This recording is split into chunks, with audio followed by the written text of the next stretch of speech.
I came across this article by Miss Allison Gaines. The article's titled "Why Jay-Z Thinks Being Wealthy and Black Makes Him a Revolutionary," even though revolutionaries don't praise the almighty dollar bill. So I wanted to share my thoughts and answer these two questions. Is Jay-Z a capitalist? And is Jay-Z a revolutionary for being wealthy and black? So Ms. Gaines actually starts her essay with her mentioning this here. Since many black people don't, he's accusing us of wanting to eat the rich, and he even suggestion capitalist is a slur. So for context, in the past, before she wrote this, a couple of weeks before she wrote this article, Jay-Z came out publicly to say that eat the rich and capitalist is a new slur that was invented to essentially bring his wealth and himself as a black billionaire down. And he tied it akin, he said it was akin to being called a nigger or monkey. And that's why she mentions this. So to figure out if Jay-Z is a billion is a capitalist, we kind of have to figure out what the word capitalist means. And this is definition just from a quick Google search. Capitalist is a wealthy person who uses money to invest in trade and industry for profit in accordance with the principles of capitalism. So Jay-Z has this amazing line, which he states, "I'm not a businessman, I'm a businessman." So Jay-Z has, in his own word, per this definition, agreed that he's a capitalist. And furthermore, his actual label is called Rockefeller Records, which is named after Mr. John D. Rockefeller, who is America's greatest capitalist to have ever lived and who is still, in modern times, America's greatest capitalist. So I think it's safe to say that Jay-Z is a capitalist by that definition and by his own acceptance and his own identity of being capitalist. And he's also a billionaire. So they all linked up to, yes, Jay-Z is definitely a capitalist. And it's not a slur. It's not a slur. It's just a word for definition. It's not like being called nigger. And then she asks us, the audience, she says, ask yourself, is Jay-Z hoarding wealth or is being a billionaire necessary for his family's survival? So from my understanding of wealth creation in my belief system is that Jay-Z is definitely not hoarding wealth. There is no thing in the sky that allocated X amount of dollars in the world and that Jay-Z went to grab it and he's holding on to it. He generated a bunch of value into the world and people paid for that value. He created businesses and people were like, wow, I want your product or service. I'm going to give you money in exchange. And the second part is, or is being a billionaire necessary for his family's survival? So that one, it's it's a more complicated one. So technically, no, he does not need to be a billionaire for his family's survival. He could live in the poorest country in the world and live in extreme poverty, and he could still potentially survive. His family could survive if that is, or he could also be a billionaire and have his family live better and have enough money that his children's children might have enough money. Just $1 billion can actually, a lot of people think $1 billion is impossible to spend. It's really not. I think people are too limited in their imagination of $1 billion. They see a billion, they think $1 million is a lot of money. It's not. And so they think $1 billion like in some more amount of money that they can never spend. I can spend $1 billion in like in a week, to be honest. So it's you can spend $1 billion. Just keep that in mind. $1 billion is very spendable. So maybe it is for him.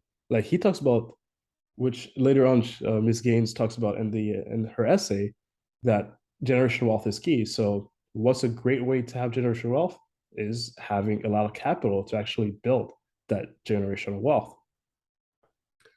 And then Ms. Gaines actually goes on to mention what her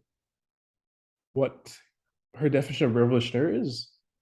So she uses these two gentlemen as revolutionaries, so Fred Hampton and MLK, and she talks about what they've done and their message to capitalism, and they weren't pro capitalism. And I'll just use exactly what she wrote in her essay about it. In her essay, she says that she quotes Fred Hampton about who she considers a black revolutionary.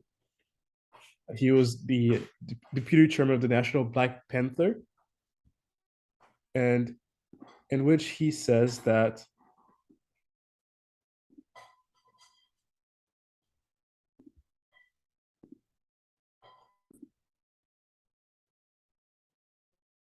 and she says that Fred Hampton would have some words for Jay-Z, which those words are: we say you don't fight capitalism with no black capitalism. You fight capitalism with socialism. Similarly, Dr. Martin Luther King Jr. would argue that the kingdom of brotherhood is found neither in the thesis of communism nor the antithesis of capitalism, but in a high synthesis. However diverse, the message throughout the generation is clear.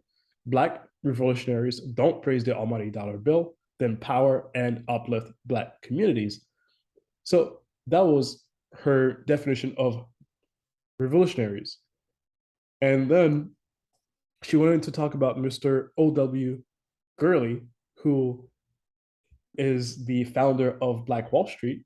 So Black Wall Street was in Tulsa, Oklahoma. He purchased 40 acres of land and he lent it to blacks and they created businesses. So, which she says right here, O.W. Gurley became a wealthy black revolutionary. So that goes against what she just mentioned about Fred Hampton and MLK being black revolutionaries because they don't care about money. They don't they'll praise the almighty dollar bill. While Mr. O.W. Gurley did do so, he became wealthy before he purchased Black Wall Street, which she says then led the foundation for a prosperous Black city. So to me, that sounds like, and the fact that term coined Black Wall Street means it became a capitalist haven for Black Americans.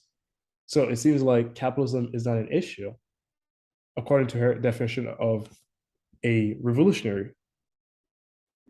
And because definitions are different, I wanted to find some definition that we can potentially all use, a neutral one potentially. These were her definition, and they kind of don't really match. And according to this, revolutionary again is just a Google query involving or causing complete or dramatic change, engage in or promoting political revolution, a person who works for or engages in political revolution. So those will be the basis of what revolution means to us. And she goes on to say that Jay-Z hasn't created any type of mecca for Black people. The Black billionaire owns Rockefeller Records, stake in Uber, Rock and Nation, Wear Clothing, Armand de Brignot, I don't know how to pronounce that, is Jay-Z's own luxury champagne and title streaming services and other things.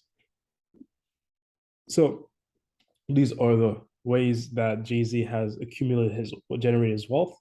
And she's saying that the reason why he's not a black revolutionary is because he did not create a black mecca from his capital for black Americans to rejoice. So maybe that's to her, that's why Jay-Z is not a revolutionary, because he didn't spend his money for black people the way she wants him to.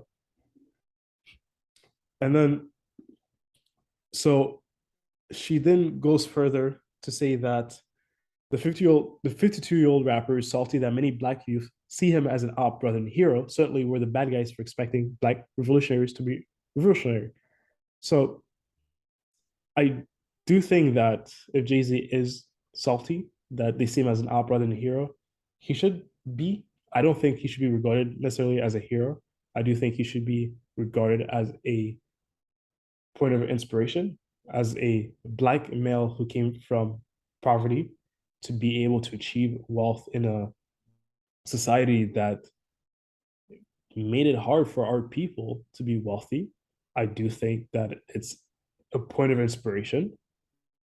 I also think that certainly we're the bad guys for expecting black revolutionaries to be revolutionary. So it depends on what is there. You don't have a clear definition of what you expect him to do. What is it exactly that you expect of Jay-Z to do? You want him to create a black Mecca? What does that mean, a black Mecca? How much money do you want him to invest? What exactly do you want Jay-Z to do? Do you want him to purchase 40 acres? Do you want him to purchase 4 acres? What is exactly that you want him to do? And I do see Jay-Z as a revolutionary, and these are I'll actually continue with her point and talk about a little bit more about that because it ties up with that. She didn't went on to say that's another part of her essay. What a world this would be if, instead of talking about killing other black men and mocking them for not having enough money, women, and clout, hip hop lived up to its potential and empowered black men around revolutionary concepts. So once again, this part is going to be difficult because we don't have a clear definition of what revolutionary means. That being said, we can play around because we found our definition that we'll say is that we can both agree with because it's the dictionary definition of that word. And to actually to really talk about that, there's a song from the album Watch Your Throne, which is a compilation, a collaboration, not compilation, album by Jay-Z and Ye.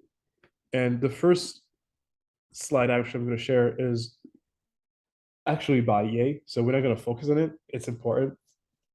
The chorus of the song goes paper red, murder, black and black murder, paper red, murder, black and black murder again. Oh. So this song is hip hop and it is not promoting black men killing each other. It's actually doing the opposite. Ye goes further to say it's time for us to stop and redefine black power. 41 souls murdered in 50 hours. So once again, it's about he's asking us as a black community to have introspection and redefine what it means black power. It's not killing each other. That doesn't help. It's not a very powerful thing. And he goes on to say it's a war going on outside we ain't safe from, that nobody is safe. It doesn't matter if they're not partaking in it. They're the war takes them. They don't have to join it, it just grabs onto them, it becomes a black hole. And he wants further on to say, I feel the pain in my city wherever I go. So you could argue that this is a driving force for him reaching these point of success, of financial success, of being a black billionaire himself too. 300, 314 soldiers died in Iraq, 509 died in Chicago. So that's how bad the war in Chicago is. It's a city with within the city, within that the black community, 509 people were murdered. While across the world, where there's an actual war with a foreign nation, less people have died. So this is to present that this is a big issue, and they're not advocating for black men to kill each other, which she tries to point that that's what hip hop is doing, and that's what Jay-Z is doing and Ye is doing with his music as black capitalist.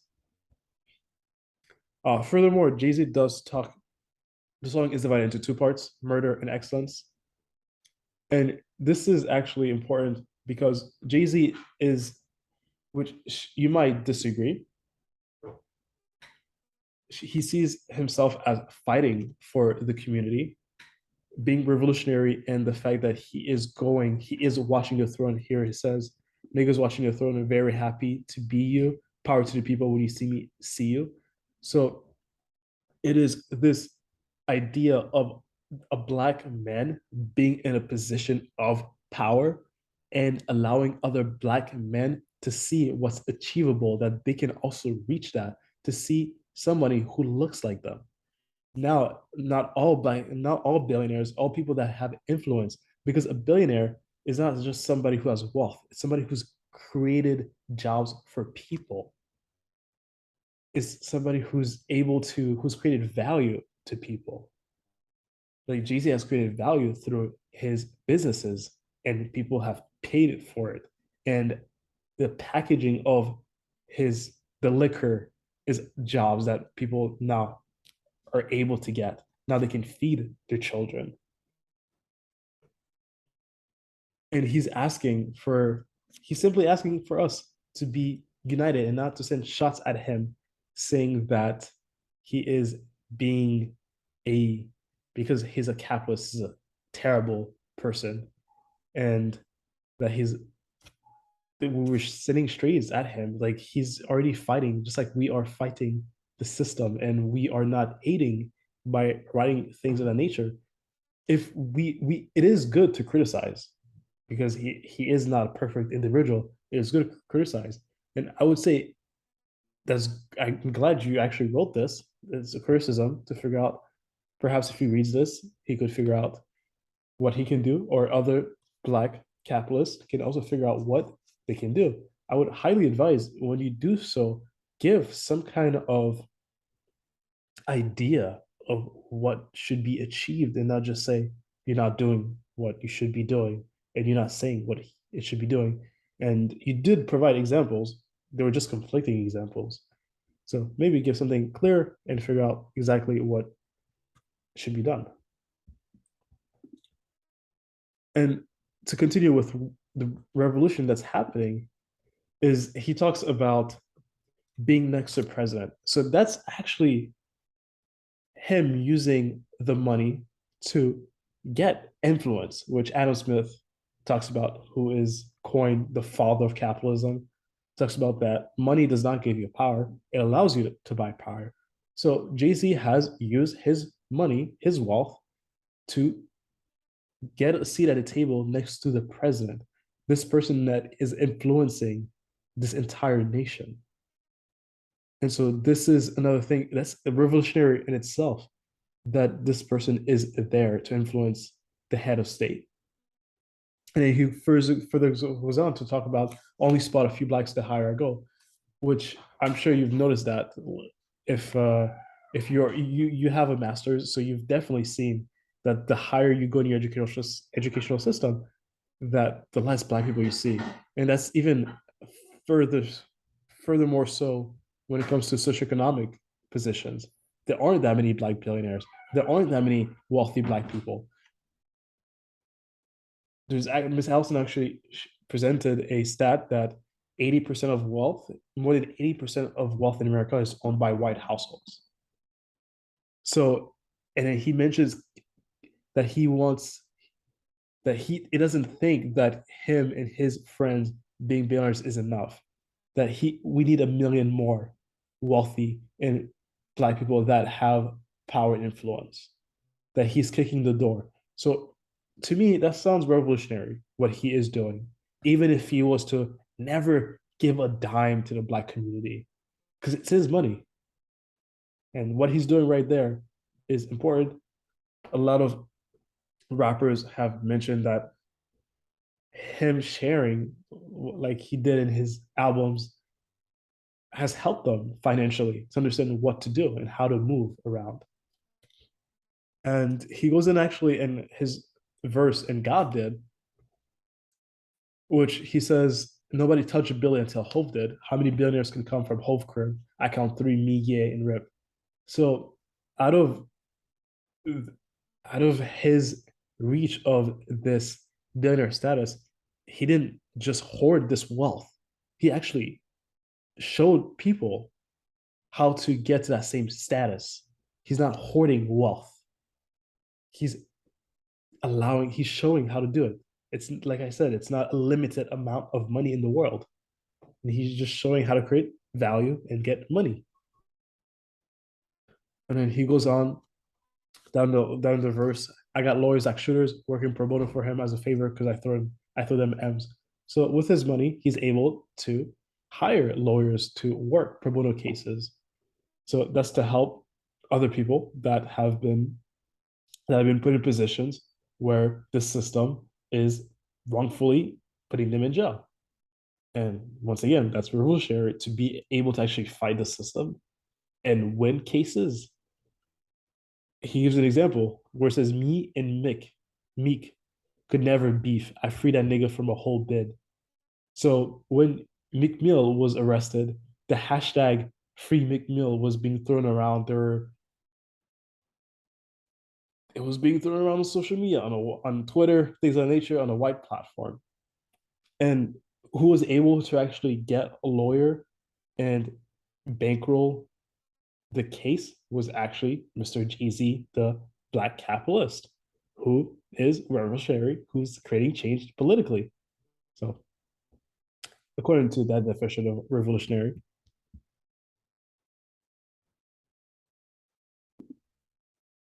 And then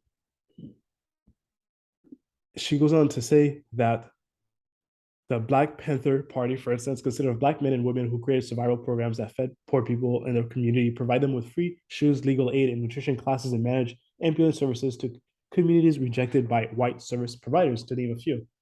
So it sounds like the Black Panther had some kind of capital to be able to allocate to do all these things because there's no such thing as free shoes. Somebody had to pay for it. Somebody had to spend time and build those shoes and manufacture the shoes. Somebody had to spend time and actually lead those nutrition classes.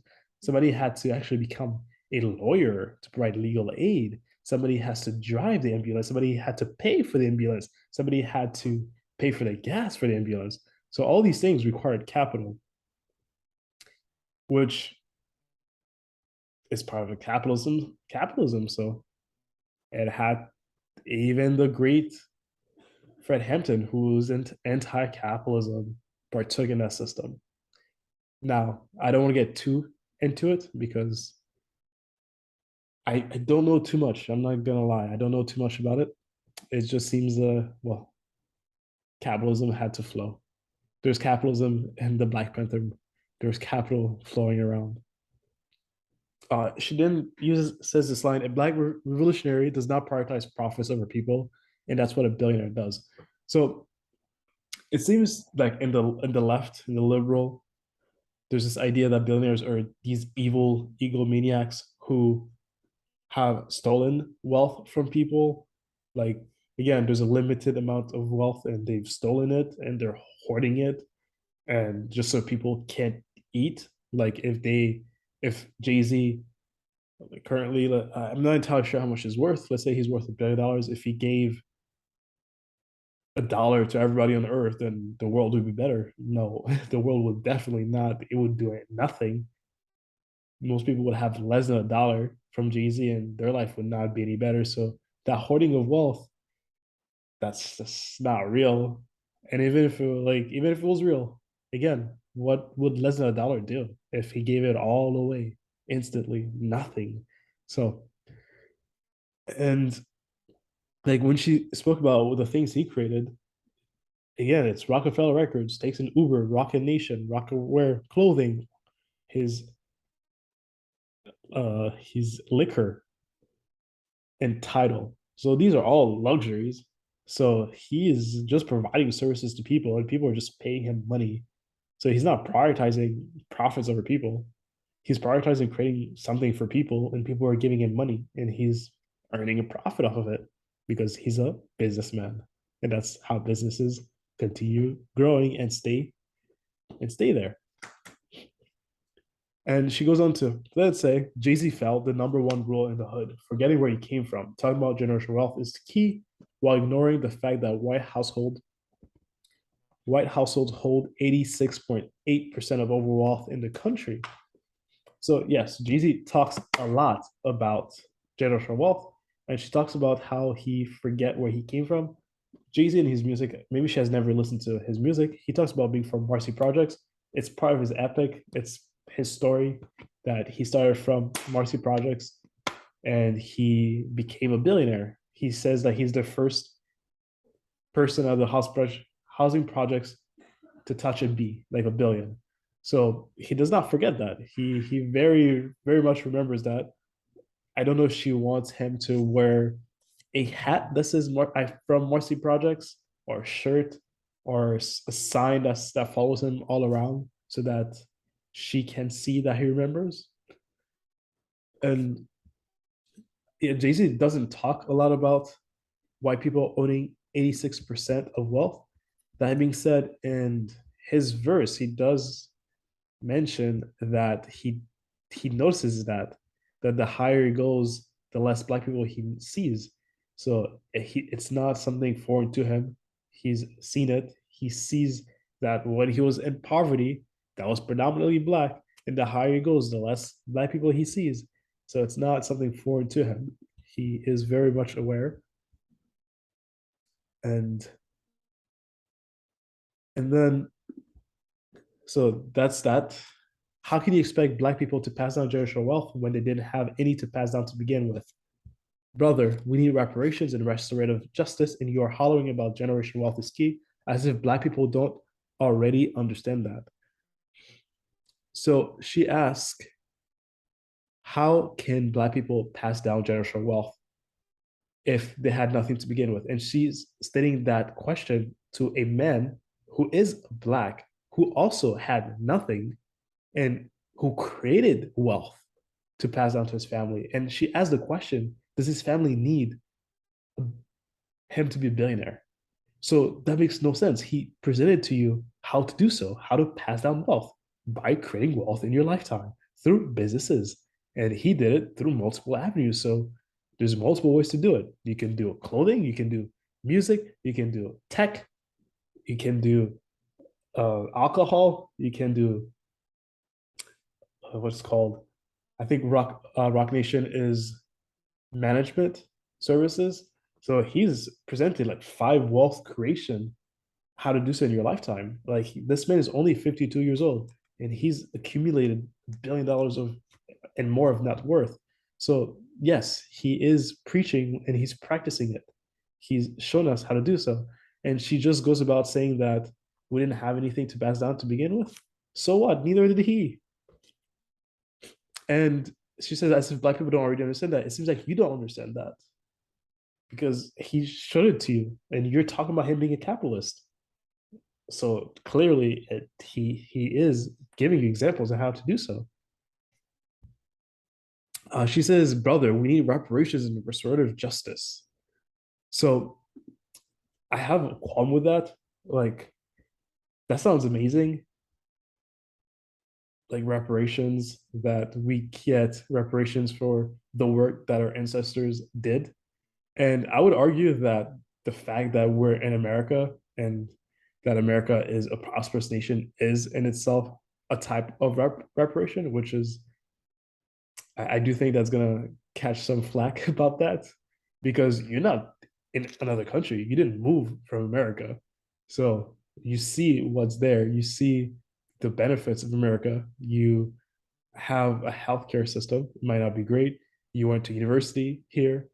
So there are some types of reparations we are sharing in some of the wealth that our people generated. That being said, yes, it's not ideal. Like previously, 86% of the wealth is owned by whites. That being said, this idea that we're gonna ask for reparations, restore justice, just feels like you're asking the black community to grovel and beg for money or whatever that reparation would look like the 40 acres and a mule, which they actually didn't follow through. So I don't know what you think is going to change. If begging and groveling doesn't work, maybe you want to go to war, you want to fight, and really, it's not a good. It's we're gonna lose. We don't have the capital, so we only have a couple billionaires, and they can't buy us enough weapons if we were decide to go to war. Did you know that an F-35 costs $230 million? There's not enough black billionaires to buy us enough F-35s. The U.S. government can definitely kill us. So keep that in mind. Furthermore, we also are a small population. So even if we were to go sticks and stones, we will still lose. So I do think black capitalism, sorry, is a much better alternative to war or begging and groveling. That's embarrassing, and it won't turn out well. We've been asking for the 40 acres and a mule for a long time. It doesn't seem to have happened.